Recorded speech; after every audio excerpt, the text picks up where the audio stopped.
Hi gang, Scott here and welcome to In Post. Thanks for joining me today. Now, the photo I'm sharing on today's In Post episode is like most photos I share on In Post. It was captured from an earlier In the Field episode. I aired that a couple of days ago, and if you haven't checked it out, go poke down in the show notes and watch that. It's about a 9 to 10 minute video of out and about capturing the photo you're going to see here. And this is the post-processing side of the equation, right? We do the field work, we do the post work, it all comes together for our final photo. And this photo in particular for me was about the shadows and letting them stay shadowed, resisting the urge to open up the shadows too much like we do with many of our landscapes, right? And I want to show you exactly what I mean here. So this photo here, this is about 3/4 of the way done. I'm not doing a deep dive into all the different sliders and so forth in this episode. I'm just talking about the shadows and keeping them dark. So here is the original capture. This is right out of camera. And so what we expect, right? Really bright up in the sky because we're pointing into the sun. We're capturing direct sunlight. And so that makes the foreground really, really dim. And there's hints and we can kind of see things if we squint a little bit. And I settled at this point of the photo. And what I had to resist the urge to do was grabbing this shadows slider and pulling it up more. Because normally I'd say, oh, let me see that foreground. Let me open this thing up. And to me, this is okay, but it's not the point of this photo. The point of this photo is the sun and the path going through it and letting the shadows just be shadows. And we have some hints. We can still see there's this ridge here, and we have a little bit of fall off, and then we have the hills going into the background. So there's enough there that we have context, but not so much that I'm inviting my viewer to go explore these scrubby hills. I don't want that to happen. I want the eyes to stay on the path, on the sun, on the sky.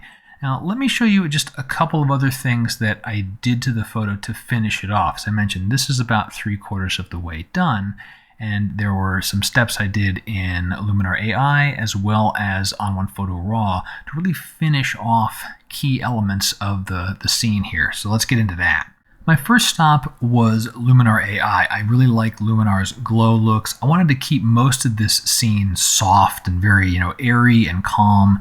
But, the first thing actually was the sky. The blues in the sky are just a little bit dingy, and so I visited the Enhance AI slider and just gave the sky a little bit of a pop, just a little nudge on the sky enhancer. So not too much, just enough to get those blues in there, right? See, we can see before and then after, just enrich those blues a little bit. So a tiny touch there. But the real thing I wanted to move on to was in the creative group Mystical. So in Mystical, there adds this amount of glow, and there's some dreaminess there, and we can also work with the shadows a little bit, keep those shadows dark. Don't have to open them up too much. So if I turn on Mystical, you can see it just adds this warm, inviting, soft glow. Look at before and after, and by virtue of the sky getting a little brighter, a little bit dreamier before, after, there's actually a dip in the shadows as well. The effect that it has is our eyes look at the foreground as a little darker, and I'm going back and forth between before and now after. It seems a little bit darker, and that's what I want. I want that those hills, those things around the sides of my path, just to kind of fade off into the visual background, not the background of the photo per se, but is not occupying the attention of my viewer. The last place I went was into on OnePhoto Raw. I wanted more punch on that path. That pathway is important.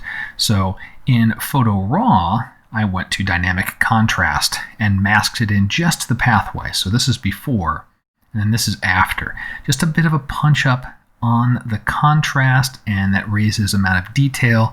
And with that increase in contrast, a little more of that warmth just kind of came through before and after.